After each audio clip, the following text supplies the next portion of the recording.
Excellent. After watching that video, who allowed to save their face? Was it the interviewee or the interviewer? What do you think? I wanted to type in the chat box. What do you think? Whether the interviewee allowed the interviewers to save their face or it was the reverse? And if you really understood this strategy perfectly well, if you really understood the interview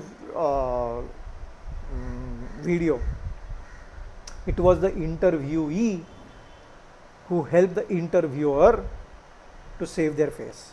Now some people might ask me how.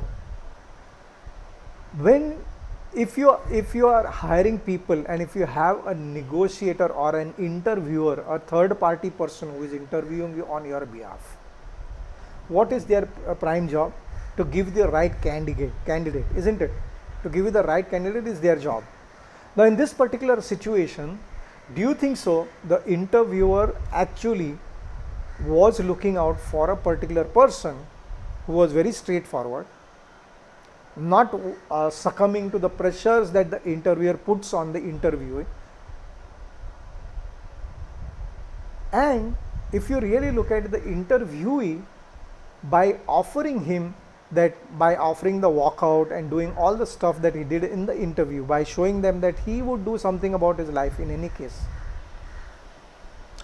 he showed him that he is the best candidate for the organization, for that job. I hope you're getting how the interviewee has used this strategy, allow them to save their face. Because in the interviewer, the end of it, he says that I've been interviewing so many people for so many years, but I have not met a candidate like you. So well, let's come on discuss our the salary.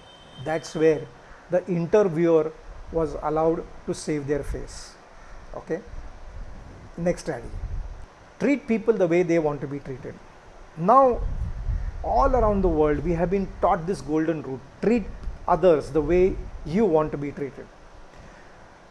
However, if you really look at negotiations and if you understand Dave Karpin's platinum rule, where Dave Karpin says that treats others the way they want to be treated, in all situations, please follow the golden rule. Only when it comes to negotiating, use the Dave Karpin's platinum rule. Treat others the way they want to be treated.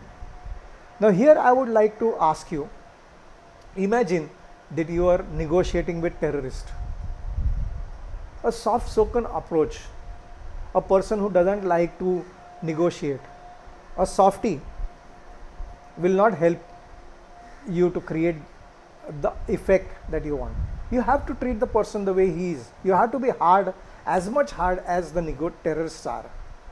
So I hope you're getting that in context of negotiation, treat others the way they want to be treated, which is the platinum rule. Okay, let's go to the next strategy. Walkout. Now walkout is a very powerful strategy, risky but superly powerful. Understand that timing is important. If you don't have it on a time walkout, you can land up in a mess. And also, if you try walking out through your ego, that strategy doesn't work. Okay, so let me give you an example of what I mean by walking out of ego. Timing, you understand. If you do it on a wrong timing, it's not going to help you. But what does it mean by walking out through your ego? I used to give presentations to many CEOs and CXOs. Now they have a particular stature. Okay, when I'm sitting there giving my presentation, for me they were just as human as I am. So I never used to relate them through the filters of he's a CXO or CEO or somebody like that, and that helped me give my presentation very effectively. So once I remember in our presentation, we offer them a 3-hour free training program. However, there are conditions to be met for them to get the 3-hour training program. This particular person I was sitting with this, I was finalizing and I made that offer that here we offer you a 3-hour training program which is at no cost. It is my cost and no obligation from your side. However, there are 3 conditions and I offered them the 3 conditions. And the last third one is that at the end of the 3 hour program, the training that I simply want a yes or a no. And you know what happened? The CXO said, Rajendra, this is like putting a gunpoint at my. We don't make decisions like that over here. Immediately, the moment he said that, my reaction to him was, then sorry, I'm not going to offer you the 3 hours program. Now, what do you think happened in that? Do you think, sir, I lost the deal? Now, I can say the same thing in different ways. So that was an example of a walkout through ego. If I react and walk out, it's not going to help me. Okay, this requires a lot of practice when I walk out without making the other person wrong and the timing is correct. Try this, but it's a super powerful. Wherever I have walked out strongly, I've got let me give you another example. This was a he was a senior vice president of a very large conglomerate in India. And when I started the presentation, this person was not into my presentation. He was not at all listening to me. I noticed this in the first 5 minutes of my presentation. And do you know what I did? I said, sir, I don't think so. He actually interrupted me in the this thing. He says, I know what you're going to give me and all that stuff. Here's what I have to offer you. And he made his offer to me. At that moment of time, what I did was, I closed my laptop. I said, sir, here is my card. I don't think so you're interested in listening to what I have to say at this point of time. I am not interested in your offer at this point of time. But if you think that you want to listen to me, please call me up and I'll come back again. No issues about that. And I walked out of the room. At that point of time, I had a friend of mine who used to come to me with me for the presentations. He used to give me a feedback. And he called me, he really fired the shit out of me after the presentation. He said, do you know what you did? I said, I know exactly what I did.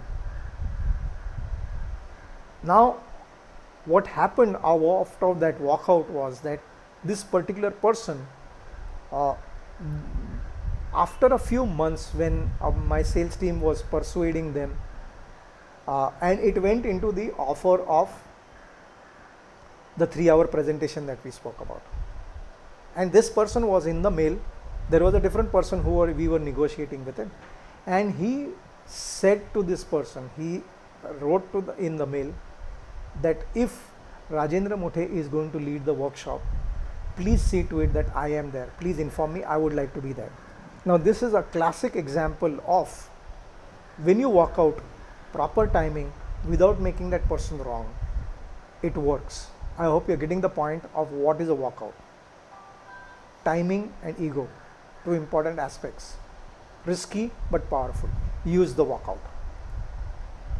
Asking more questions is anyway a great strategy, because if I have to understand the other party, it is only through questions that I can understand the party. It is said that if whatever questions I ask, the party gives me as much information I want. Am I willing to listen to it? And I can listen only when I ask questions. So this helps me in listening to the party. So go prepared with a lot of questions. It is a superb strategy in negotiations. Because if I have to understand the interests and needs of the other party, then this strategy becomes very critical and important. You hope you get the point of asking more questions in a situation of negotiation. Understand the interests and needs of the party. Now here I would like to elaborate this particular strategy with a story. Okay. Now let's take that there is this one single orange which was there inside the house, and there were two sisters who were fighting for that orange. Okay. And their father came in and he was watching them arguing that I want the orange, and the elder one said, I want the orange. Now the father said, okay, what we will do is we will cut the orange into two, and you take one and you take one. Fair enough. Is that fair enough? I'll cut it. I'll cut exactly into half. We'll make the orange into two half pieces and we'll distribute it between you. Now here the father did not really understand the interests and needs of each of his daughters. Okay, both of them could have got more than what they wanted. Okay, the sister number one wanted the peels and the sister number two wanted the juice. If the father had asked more questions, probably rather than looking at the position, because the sisters were in two positions, the father gave this example and he cut the orange into two halves and split it into two halves. That's great. But here the situation was a little different. One wanted the entire peel, the other wanted the entire orange juice. Do you think so? By understanding the needs rather than the positions, we are much more in a powerful state to negotiate. Listening to this story, do you understand the power of understanding the needs and interest of the other party? In fact, when you ask more questions, you will understand what are the needs and interests, and once you understand the needs of interest of the other party, it is so simple for you to negotiate. So do use this, understand the interests and needs of the other party.